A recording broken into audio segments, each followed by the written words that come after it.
좋으신 하나님의 은총과 사랑이 우리 모두에 임하기를 소망합니다. 함께 기도 올리겠습니다. 은총의 주님, 땅 위의 사람들이 저마다 삶에 믿을 만한 답을 찾기 위해 분주할 때 우리를 찾아오신 주님께로부터 우리는 시원한 인생의 대답을 들었습니다.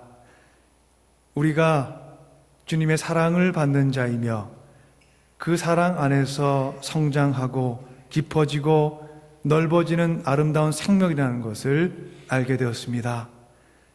그 값진 깨달음이 우리의 인생을 바꾸어 놓았고 주님의 빚으시는 손에 인생을 맡긴 자로 지금까지 살아오게 하심에 주님 감사드립니다. 때로는 깨달았던 신앙의 지혜를 잊고 주님과 아무 상관없는 자처럼 살아갈 때가 있지만 끈질긴 주님의 사랑과 은총의 손길이 삶의 든든한 울타리가 되어 주님께 속한 사람들로 살아갈 수 있음에 감사합니다. 여름이 무르익어 가을의 열매를 기다리는 이때 우리의 품성과 신앙과 사랑도 함께 무르익어 이 가을 풍성한 열매를 추수하게 하옵소서. 우리의 품성으로 세상 안에 생명의 품을 만들어내게 하시고 우리의 믿음으로 이 땅 위에 구원의 빛을 밝히게 하시며 우리의 사랑으로 쉼과 평화와 위로와 소망의 세상 함께 열어가게 하옵소서. 주님의 말씀 앞에 서서 주님의 음성에 귀를 기울이고자 합니다. 주님의 말씀으로 우리의 영혼과 마음을 다듬어 주셔서 바른 정신과 가치관 그리고 선한 양심과 건강한 의욕을 가진 사람들 되어 살아가게 하옵소서. 예수 그리스도 이름으로 기도드립니다. 아멘.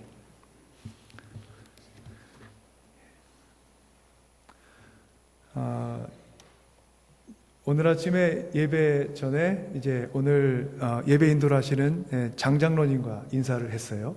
그리고 지난 주에는 윤선희 권사님과 인사를 나눴고요.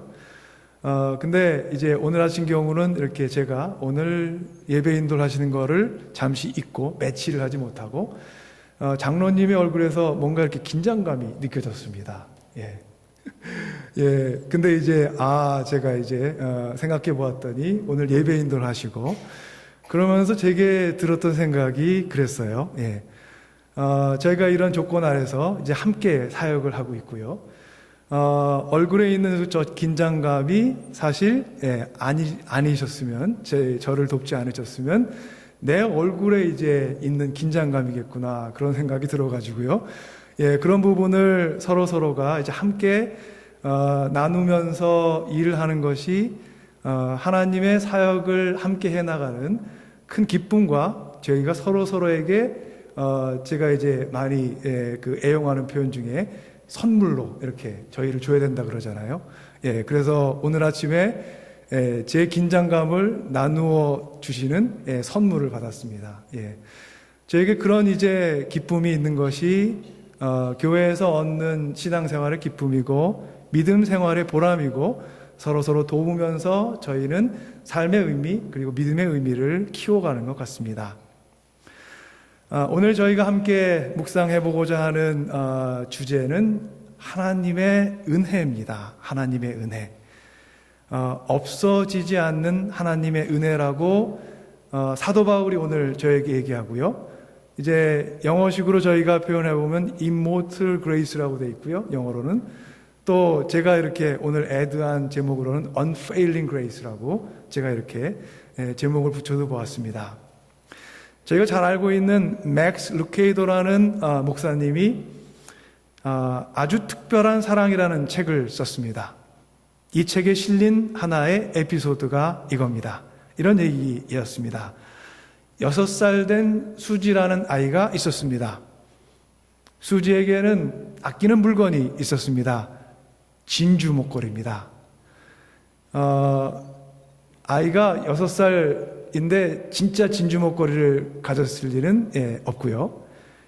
그런데 가짜 목걸이였는데 그 목걸이가 진짜 진주가 아니라는 사실은 수지에게는 아직은 아무런 문제가 되지 않았습니다.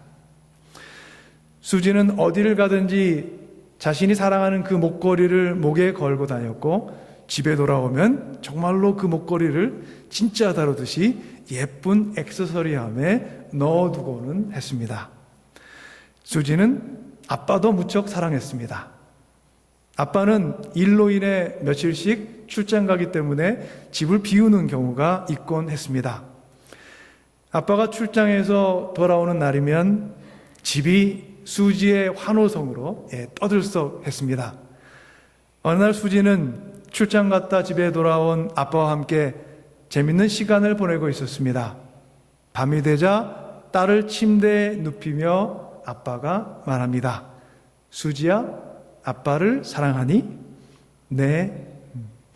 아빠, 나는 세상에서 아빠를 가장 사랑해요. 어떤 것보다? 네. 어떤 것보다 아빠를 사랑해요. 아무런 주저 없이 딸아이가 이렇게 얘기했습니다. 잠시 말을 멈춘 아빠가 수지에게 물었습니다. 내가 갖고 있는 그 진주 목걸이보다 나를 사랑해? 그렇다면 진주 목걸이를 내게 줄 수 있니? 갑자기 밝았던 딸아이의 표정이 시무룩해지더니 걱정스러운 눈빛으로 아빠에게 말합니다. 아빠, 그건 안 돼요. 그 목걸이를 내가 얼마나 좋아하는데요. 아빠는 슬며시 웃으며 고개를 끄덕이고 인사를 하고 나갔습니다. 아빠가 나간 후에 수지가 생각합니다. 다음 날도 생각했습니다. 하루를 지났죠. 한참을 고민하다가 다음 날 밤에 수지는 자신의 아끼는 진주 목걸이를 보석함에서 꺼내서 들고 아빠에게 갔습니다. 목걸이를 내밀면서 수지가 말합니다. 아빠, 난 진주 목걸이보다 아빠를 더 사랑해요. 자, 아빠가 가져요. 아빠는 기뻐하며 속으로 웃음을 지으며 그 목걸이를 받아든 후에 자신의 여행 가방을 들고 왔습니다. 그리고는 조심스럽게 무언가를 꺼냅니다.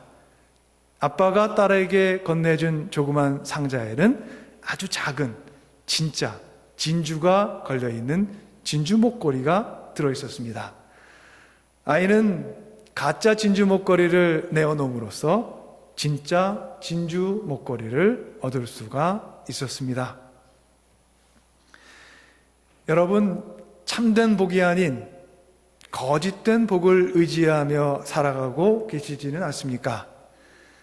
내가 쥐고 지금 살아가고 있는 삶을 살아가는 그 도구가 영원한 것이 아님을 알고 있으면서도 단지 그것을 손에서 내려놓게 되었을 때 우리에게 닥쳐올 불안감과 두려움으로 인해서 우리의 삶이 어느덧 우리도 모르게 무거워지지는 않아 있습니까?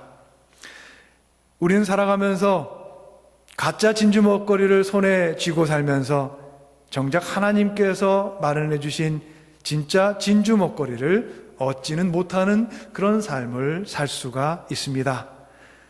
내가 소중하다고 여겨 손에서 내려놓지 못하는 내가 갖고 있는 무엇, 내가 하고 있는 어떤 것, 내가 믿고 있는 어떤 가치관들, 이런 것들이 사실은 우리 인생을 아무 곳에도 도달하지 못하게 하는 가짜 진주 목걸이에 불과할 수도 있는 것입니다.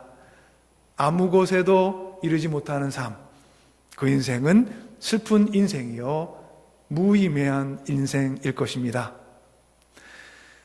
그리스도 예수께서 죄인을 구원하시려고 세상에 오셨다고 하는 이 말씀은 믿음직하고 모든 사람이 받아들일 만한 말씀입니다. 나는 죄인의 우두머리입니다. 바울이 우리가 오늘 아침에 함께 묵상한 디모데 전서에서 강조하는 말 중에 하나입니다. 예수 그리스도를 만나기 전 바울은 그리스도를 따르는 사람들을 핍박하던 사람이었습니다. 스데반의 죽음을 그는 당연한 것으로 여겼으며 그리스도를 대적하는 사람들의 편에 그는 확신 있게 서 있었습니다. 그러던 바울이 예수 그리스도를 만난 후 우리 앞에서 고백합니다. 내가 전에는 회방자요, 박해자요, 폭행자였습니다. 그러나 그러한 행동은 내가 믿지 않을 때 알지 못하고 한 것이므로 하나님께서 나에게 자비를 베풀어 주셨습니다. 그리고 그런 깨달음이 바울로 하여금 나는 죄인의 우두머리입니다 라고 또한 고백하게 합니다. 그리스도를 만나기 전에 바울은 의인이었습니다. 당시에 유명한 선생이었던 가말리엘의 문화에서 유대인으로서 율법을 바르게 배우고 자신이 배운 신념과 가치관과 믿음의 방식대로 성실하고 열심히 살아온 사람이었습니다. 그는 자신의 그런 인생을 자랑스러워했고 아끼고 사랑했습니다. 그러던 바울이 다메섹으로 가는 길 위에서 예수 그리스도를 만남으로 새로운 세상에 눈을 뜹니다. 이전 세상에 대해 눈이 멀고 새로운 세상에 대해 눈을 뜹니다. 그리고 가짜 진주 목걸이 같은 이전의 삶을 주님 앞에 내어놓고 주님께서 주시는 진짜 진주 목걸이의 삶을 살아가게 됩니다. 우리 인생의 중심에 자리 잡은 참의 세계를 만나는 것은 쉬운 일이 아닙니다. 우리가 참이라고 여기는 많은 것이 거짓에 둘러싸여 있고 참이라고 여겼던 것조차 거짓에 불과한 것일 수 있기 때문입니다. 바울이 지난 시간 동안 그를 의로운 자라고 믿게 했던 그의 믿음이 거짓을 향한 믿음이었음을 깨달았을 때 그의 참 눈이 밝아졌고 귀가 열려 주님의 지으시는 창조의 세계에 깃들어 있는 그 숨결과 손길을 보고 알게 되었습니다. 지식은 많으나 우둔한 자가 아니라 그리스도 안에서 경험한 기쁨 속에서 그는 참 지혜의 사람으로 새로 태어났습니다. 제가 즐겨 묵상하는 앤서니 드 멜로라는 인도 출신의 예수의 신부님의 새 소리를 들었느냐 하는 아주 짧은 글이 있습니다. 그는 우리가 듣고 보고 경험하는 것들이 어쩌면 거짓을 경험한 것에 불과할 수 있다고 우리를 깨우쳐 줍니다. 그가 들려주는 이야기가 이것입니다. 스승으로부터 지혜를 얻고 싶은 한 열심 있는 제자가 줄곧 그 스승에게 불평을 했습니다. 스승님은 제게 많은 것을 가르쳐 주셨지만 깨달음의 마지막 비밀은 감추고 계십니다. 스승이 그렇지 않다고 대답했지만 제자는 스승의 대답을 그대로 믿을 수는 없었습니다. 하루는 스승이 제자를 데리고 언덕을 걷고 있는데 새 소리가 들렸습니다. 스승이 묻습니다. 너는 지금 저 새 소리를 들었느냐? 제자가 대답합니다. 예. 그래? 그럼 이제 내가 내게 숨긴 것이 없다는 것도 알겠구나. 네. 알듯 말듯 하죠. 예. 뭔가 들어있는 것 같은데. 근데 이 제자와 스승 간의 대화에 과연 그 깊은 내용은 뭘까 궁금하기도 하고요. 저희가 사용하는 영어에는 듣다라는 의미로 두 가지가 있습니다. 하나는 hearing과 있고요. 그 다음에 또 하나는 listening이 있죠. hearing과 listening. hearing은 우리의 감각기관, 우리의 perception으로, 우리의 감각기관으로 듣는 생물학적인 기능을 뜻합니다. 반면에 listening은 의미와 이해를 목적으로 우리가 주의를 기울이는 것, 그래서 듣는 것을 뜻합니다. 그냥 우리 귀에 자연스럽게 들리는 것, 그래서 우리가 듣는 것, 마치 지나가는 차 소리를 듣는 것 같은 것이 hearing이겠죠. 하지만 귀를 기울여 듣는 것, 그래서 그 들음으로 인해서 우리의 영혼과 마음에 그 소리로 인한 울림과 파장이 생기는 것, 이것은 listening이라고 할 수가 있습니다. 자동차 소리를 보통 우리가 listen 한다고 표현하지는 않습니다. 우리는 we hear the noise of a car 이렇게 얘기하겠죠. 혹시 그 사람 직업이 자동차를 고치는 자동차 미케닉이라면 다른 경우도 될 것 같아요. 저희는 아무리 자동차의 노이즈를 듣는다고 그래도 거기 안에 들어있는 언어와 의미를 캐치할 수는 없어요. 저희가 자동차를 잘 고치시는 분들은 어떤 소리를 들으면은 이건 이런 고장이겠구나 알겠지만 대부분 비슷한 경우가 이런 경우가 있습니다. 자동차 소리, 구급차의 사이렌 소리, 혹은 청소기를 켜거나 아니면 드라이를 켜거나 할 때 소리, 이 진동, 이런 것들은 우리가 듣는 겁니다. 히어링 하는 겁니다. 새소리를 들었다는 것, 이것은 지나쳐가는 소리로 듣는 것이 아니라 귀를 기울여 우리 마음 안에 그 들어옴으로 인해서 새소리의 파장이 우리 마음에 들어오는 겁니다. 우리의 귀를 열고 마음을 열고 그래서 우리의 영혼에 새 소리로부터 어떤 울림과 떨림이 전달되는 것, 그것이 진정으로 새의 소리를 듣는 것입니다.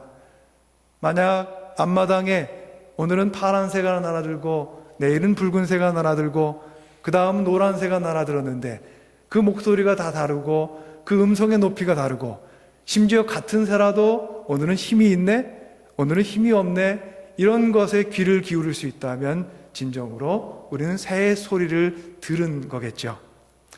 이 이야기를 설명하면서 앤토니 드멜로가 이렇게 말합니다. 코테이션입니다. 무엇이라고?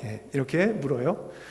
새소리는 수십 번 들었고 나무는 수백 그루를 보았다고? 그대가 본 것은 나무였던가? 아니면 나무라는 이름뿐이었던가? 그대가 나무를 보고 그래서 나무만 보였다면 그대는 정작 그 나무를 아직 본 게 아니다. 그대가 나무를 보고 그래서 기적이 보일 때 그때야 마침내 나무를 보게 된 것이다. 새들의 노랫소리를 들었을 때 이루 말로 표현할 수 없는 경이로움으로 마음이 가득 찬 적이 있었던가? 바울이 아직 그리스도의 음성을 진정으로 듣지 못했을 때 그에게 그리스도의 음성과 복음의 선포는 아무런 감동을 주지 못했습니다. 그의 귀에 참의 메아리가 울려 퍼졌지만 그 진리의 소리는 귓가를 맴돌았을 뿐 그의 마음은 돌처럼 단단히 굳어 있어 자신의 가던 길, 자신이 믿고 살았던 의, 자신이 지금껏 따랐던 가르침에 매여 있었습니다. 그런 그에게 다메섹 도상에서 들려온 주님의 음성이 그의 뼈와 살을 뚫고 들어왔습니다. 나는 내가 핍박하는 예수다.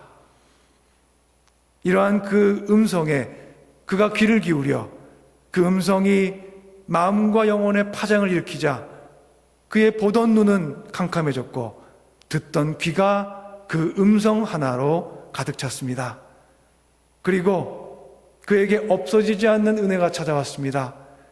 그는 율법의 가르침 아래 의인이라고 믿고 살았을 때 그 하나님의 은혜가 혹시 없어질까봐 근심하던 의인이었는데 이제 그리스도의 사랑 아래서 자신의 부족함, 죄인됨을 깨닫게 되자 없어지지 않는 하나님의 은총을 믿으며 죄인의 우두머리임을 고백하는 데에도 그의 얼굴에 기쁨과 안식이 넘치는 역설을 경험합니다. 근심하던 의인에서 두려움 없는 죄인이 된 것입니다. 크리스찬으로 살아가면서 우리가 얻은 보석, 곧 진주 목걸이가 바로 이것입니다. 근심과 염려에 쌓인 의인이 아닌 평안과 감사를 누리는 죄인, 이것이 우리의 목에 하나님께서 걸어주신 진리와 복음의 목걸이입니다. 의인 바울이 죄인의 우두머리 바울로 변화되었습니다. 율법을 의지하고 살던 바울이 하나님의 은혜를 의지하고 사는 사람으로 변화되었습니다. 그리스도를 핍박하던 자 바울이 그리스도를 위해 핍박을 받는 자로 변화를 입었습니다. 바울이 새로운 세상을 얻기 위해서, 다시 말하면 진짜 진주 목걸이를 위해서 내어놓은 것은 자기의라는 가짜 목걸이입니다. 자신의 인생을 통해 소중하다고 여기고 갖고 왔던 자기의라는 거짓된 행복을 내려놓으니 하나님의 은혜라는 진정한 행복이 그의 인생의 시야에 들어왔습니다. 그리고 자신의 인생을 통해 자기의가 아닌 그리스도의 은혜, 그리스도의 참으심, 그 인내하심으로 인해서 그는 한껏 기뻐합니다. 우리 주님께서 나에게 은혜를 넘치게 부어주셔서 그리스도 예수 안에서 얻는 믿음과 사랑을 누리게 하셨습니다. 이것이 사도 바울에게 생긴 새로운 기쁨의 제목이요, 새로운 인생관이었습니다. 그는 이전에 자신의 지식, 자신의 능력, 자신이 이룬 의로움으로 보람을 느끼고 기뻐했습니다. 그러나 그런 것들을 그리스도 앞에 내려놓으니 주님께서 주시는 순수한 은혜로 그의 삶이 가득 찼습니다.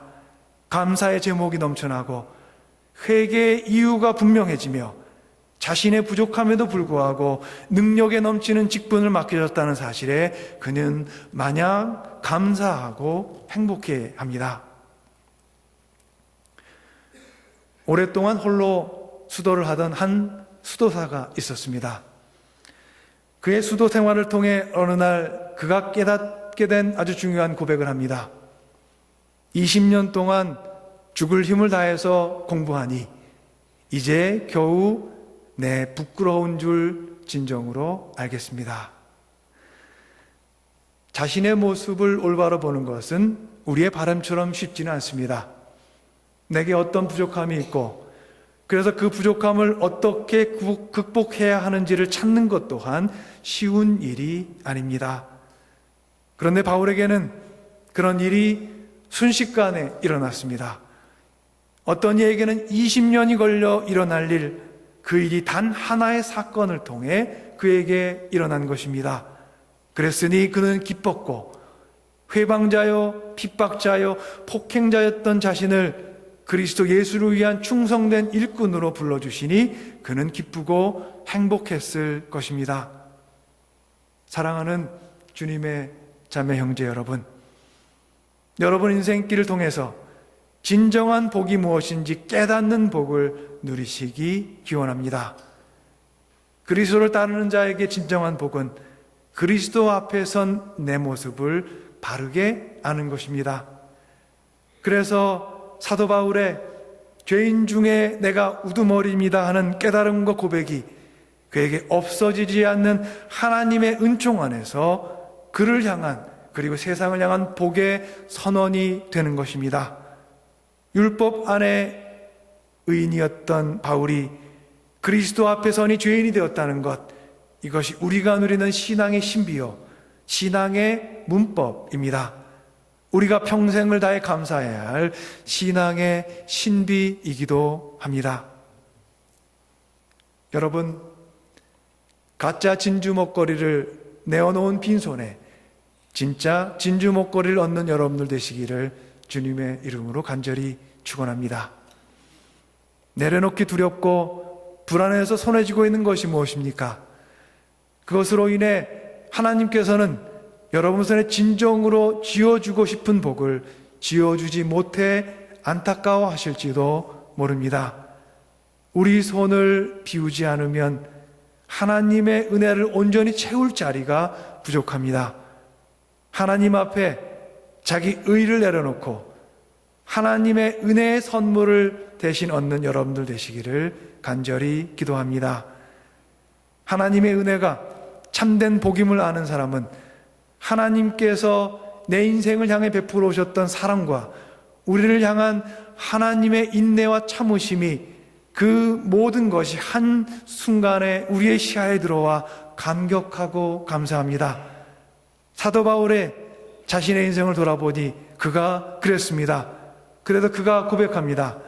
그러나 하나님께서는 나에게 자비를 베푸셨습니다. 그 뜻은 그리스도 예수께서 끝없이 참아주심의 한 사례를 먼저 나에게서 드러내 보이심으로써 앞으로 예수를 믿고 영생을 얻으려고 하는 사람들의 본보기로 삼으시려는 것입니다. 영원하신 왕, 없어지지도 않고 보이지도 않는 오직 한 분이신 하나님께 존귀와 영광이 영원토록 있기를 빕니다. 보이지 않으나 없어지지 않는 하나님의 은총에 그가 충분히 눈을 뜨지 못했을 때 바울은 그의 인생의 실패를 두려워했습니다. 보이지 않으며 없어지지 않는 하나님의 은총에 마침내 눈을 뜨게 되었을 때, 그리고 은총의 깊은 음성이 그의 영혼을 깊이 울렸을 때, 바울은 실패하지 않는 하나님의 은총, 그 은총에 굳게 발을 딛고 서 있게 되었고 그의 인생길을 나아가게 되었습니다. 여러분, 우리 앞에 서 있는 저 십자가 앞에서, 저 십자가에서 여러분은 무엇을 보고 계십니까? 이 십자가가 다만 때로는 나무로 만든 십자가고 주물로 만든 십자가라면 우리는 아직 십자가를 참으로 본 것이 아닙니다. 이 십자가에서 기적을 볼 때까지 우리는 아직 십자가를 본 것이 아닙니다. 하지만 이 십자가 위에서 없어지지 않는 하나님의 은총, 실패 없는 하나님의 사랑을 보게 되었다면 우리는 참으로 십자가의 신비에 눈을 뜨게 된 것입니다. 바울은 그 온 마음을 십자가의 길 위에 담고 그의 길을 따라갔습니다. 바울이 마음을 담아 따라간 그 길을 함께 따라가는 우리 모두가 되어가기를 간절히 소망합니다. 실패 없고 없어지지 않는 하나님의 은총이 우리의 부족하고 어리석은 인생을 둘러싼 가장 큰 울타리입니다. 죄인의 우두머리 바울이 그 울타리 안에서 자유로움을 누리며 두려움 없이 그의 길을 걸어갔습니다. 우리는 누구입니까? 우리는 무엇을 바라며 살고 있습니까?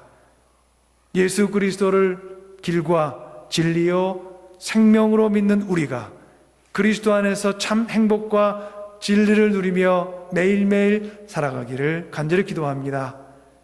십자가로 열어주신 천국의 이 큰 문을 향해 우리 모두 두려움 없이 기쁨과 소망 가운데 매일매일 나아가는 삶 살아가기를 간절히 소망하며 여러분 모두 위에 주님의 은총이 늘 함께 하시기를 축복합니다.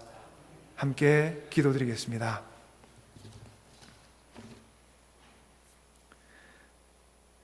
은혜로우신 하나님, 그리스도를 핍박하던 사람에서 그리스도를 위해서 핍박받는 사람이 된 바울은 인생의 가장 값진 가치를 주님 안에서 찾았습니다. 주님을 향해, 그리고 주님을 따르는 사람들을 향해 날선 검을 세웠던 그가 주님 없이 살 수 없게 된 사람 된 것은 없어지지 않는 주님의 은혜, 실패 없는 주님의 은총의 그 큰 힘 때문이었습니다. 다메섹으로 가는 길 위에서 그를 만나주신 것처럼 주님, 우리 인생이 우매하고 어리석은 방향으로 걷고 있을 때 우리에게 찾아오사 우리를 일깨워 주시옵소서. 의인이 되고자 힘쓰며 마음과 영혼이 딱딱하게 굳어진 그가 죄인의 우두머리가 되어 누린 자유를 우리 또한 누리게 하옵소서. 주님의 멈추지 않는 사랑과 은총으로 인해 우리는 오늘 주 없이는 살 수 없음을 노래하며 주님을 향해 걸어가는 이 걸음 여전히 힘차게 주님 향해 걷고자 합니다. 우리 곁에 서셔서 우리의 길이 되어주신 주여, 우리의 걸어갈 길이며 도착할 목적지인 주님이시여, 변함없는 사랑으로 우리의 오늘과 내일을 품어 주옵소서. 예수 그리스도 이름으로 기도합니다. 아멘.